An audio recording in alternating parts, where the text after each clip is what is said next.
ಮಾಲಾಧಾರಿಗಳೆಲ್ಲ ಮಸೀದಿ ಹೋಗಿದ್ದಾರೆ ಅಂತ. ಇಲ್ಲ ಏನಾಗಲಿಲ್ಲ. ಈಗ ತಾನೇ ನಾನು ಎಸ್ಪಿಗೆ ಮಾತಾಡಿದೆ, ಅಲ್ಲಿ ಏನು ಗಲಾಟೆ ಆಗಿಲ್ಲ. ಮಸೀದಿ ಮುಂದೆ ಪ್ರತಿ ಸಾರಿ ಹೋದಾಗೆ ಈ ಸಾರಿನೂ ಹೋಗಿದ್ದಾರೆ. ಅಲ್ಲಿ ಒಂದು ಪದ್ಧತಿ ಇದೆ, ಅಲ್ಲೇ ಹೋದಾಗ ಮಸೀದಿ ಮುಂದೆ ಕೂತ್ಕೊಂಡು ಭಜನೆ ಮಾಡಿ ಮುಂದಕ್ಕೆ ಹೋಗ್ತಾರೆ. ಆ ಸಂದರ್ಭದಲ್ಲಿ ಹೆಚ್ಚು ಜನ ಸೇರಿದ್ದಾರೆ.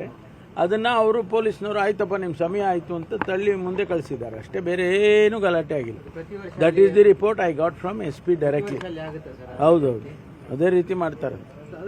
ಇವತ್ತಿನ ಏನಾದರೂ ಮೀಟಿಂಗ್ ವೇಣುಗೋಪಾಲ್ ಅವ್ರ ಜೊತೆ ಮಾತುಕತೆ ಆಯ್ತಾ ಏನಾದರೂ? ಯಾವುದಕ್ಕೆ? ಇಲ್ಲಪ್ಪ, ಅದೇನು ನಮಗೆ ನಾವ್ಯಾರು ಏನು ಮಾತಾಡಿಲ್ಲ. ನಾವ್ಯಾರು ಏನು ಮಾತಾಡಿಲ್ಲ. ಆ ವಿಷಯ ಅಲ್ಲೇ ಮುಗಿದೋಗಿದೆಯಲ್ಲ. ಈಗ 2 ಮನೆಯಲ್ಲಿ ತಿಂಡಿ ಆಗಿದೆ. ಸೊ ತಿಂಡಿ ಆದಮೇಲೆ ಮುಗಿದೋಯ್ತು.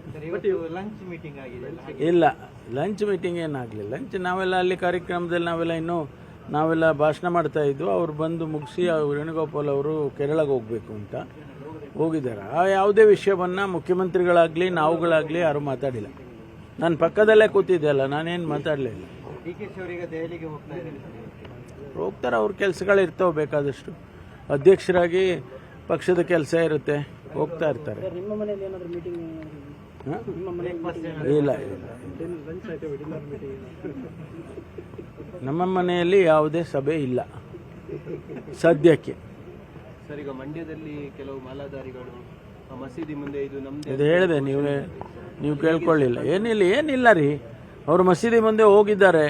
ಪ್ರತಿ ವರ್ಷ ಹೋಗ್ತಾರೆ, ಅದೇ ದಾರಿಯಲ್ಲೇ ಹೋಗ್ತಾರೆ. ಸ್ವಲ್ಪ ಹೆಚ್ಚು ಜನ ಸೇರಿದ್ದಾರೆ. ಅಲ್ಲಿ ಭಜನೆ ಮಾಡಿ ಮುಂದೆ ಹೋಗೋದು ಒಂದು ಪದ್ಧತಿ ಅಂತೆ. ಈಗ ತಾನೇ ನೀವು ಇಲ್ಲಿ ಇರುವಾಗಲೇ SPಗೆ ಮಾತಾಡಿದೆ, ಏನಪ್ಪ ಏನು ವಿಷಯ ಅಂತ. ಏನೂ ಇಲ್ಲ ಆ ಥರ ಅಂತ ಹೇಳಿದರು.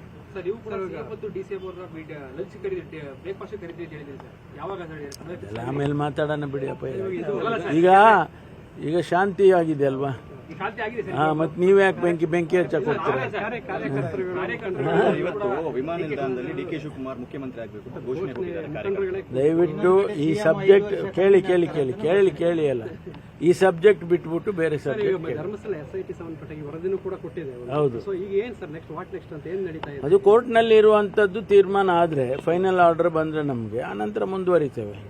ಸರ್, ಈಗ ಪೊಲೀಸ್ ಟ್ರಾನ್ಸ್ಫರ್ ಪ್ರಕ್ರಿಯೆ ತುಂಬಾ ತಡ ಆಗ್ತಾ ಇದೆ ಅಂತ ಹೇಳಿ ಏನಿಲ್ಲ, ನಾವು ಅಲ್ಲಿ ಪೊಲೀಸ್ ಎಸ್ಟಾಬ್ಲಿಷ್ಮೆಂಟ್ ಬೋರ್ಡ್ ಅಂತ ಮಾಡಿದ್ದಾರೆ. ಅವರು ಈ ಟ್ರಾನ್ಸ್ಫರ್ಸ್ ಅಗತ್ಯ ಇದ್ದರೆ ನಮಗೆ ಬೇರೆ ಬೇರೆ ಇಲಾಖೆಯಲ್ಲಿ ಇದ್ದಾಗೆ ನಮಗೆ ಒಂದು ಸಮಯ ನಿಗದಿ ಮಾಡೋದಿಲ್ಲ ಟ್ರಾನ್ಸ್ಫರ್ಗೆ. 365 ದಿವಸನೂ ನಮ್ಮಲ್ಲಿ ಟ್ರಾನ್ಸ್ಫರ್ ಮಾಡ್ತಾರೆ. ಯಾಕೆಂದರೆ ವೇಕೆನ್ಸಿ ಆಗ್ತದೆ ಅಥವಾ ಏನೇ ಬೇರೆ ಬೇರೆ ಕಾರಣಕ್ಕೆ ಶಿಫ್ಟ್ ಮಾಡ್ತಾ ಇರ್ತವೆ. ಹಾಗಾಗಿ ಪೊಲೀಸ್ ಎಸ್ಟಾಬ್ಲಿಷ್ಮೆಂಟ್ ಬೋರ್ಡಿಗೆ ಸಮಯದ ನಿಗದಿ ಮಾಡಿಲ್ಲ. ಅವರು ಎಲ್ಲಿ ವೇಕೆನ್ಸಿ ಆಗ್ತದೆ ಅಲ್ಲಿ ಅವರು ತುಂಬ್ತಾರೆ. ಏನಿಲ್ಲ, ಇಲ್ಲ ಒಂದೇ ಎರಡು ಆ ಥರ ಆಗಿರ್ಬೋದು.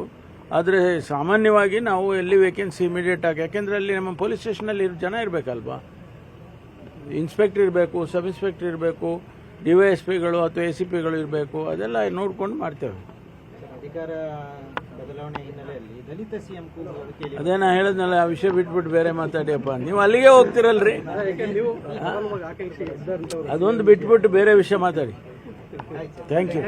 ನಿರ್ಭೀತ, ನಿಷ್ಪಕ್ಷಪಾತ, ವಿಶ್ವಾಸಾರ್ಹ ಸುದ್ದಿಗಳಿಗೆ ಮತ್ತೊಂದು ಹೆಸರಾಗಿರುವಂತ News18 ಕನ್ನಡ ಈಗ ಆಪ್ನಲ್ಲೂ ಲಭ್ಯವಿದೆ.